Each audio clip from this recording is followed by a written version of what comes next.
Okay guys, we're going to cover in this video a look at first win incentive. Asked to do that because certainly it's not necessarily something that new coaches to the game would immediately recognize as a topic that deserves some attention. It's relatively obscure, I guess, and so we were asked to do a short video on it. Before I cover the substance of the rule itself, we're going to talk about why we have it. So in the case of Gridiron, there is no equivalent to career consequences of losing. If you've already lost enough games in the season that you know you're not going to get into the playoffs, what's the incentive for winning? Well, obviously in the NFL there's an incentive, which is your fans expect you to win regardless, and there may be consequences to your career for losing, but we don't sack coaches in Gridiron. So what's the incentive to carry on winning? The first win incentive is just that incentive.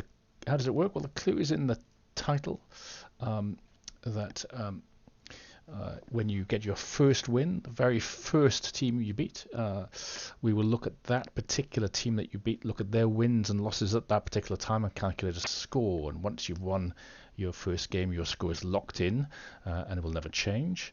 And at the end of the season, team with the greatest score will get some bonuses. So how do I know all of this, and how can I tell how it works and what are those bonuses? Well, that's as simple answer to that, of course, as I can go to the Gridiron site. I can look at FAQs as an example. Here's the FAQ section. I can search on first win.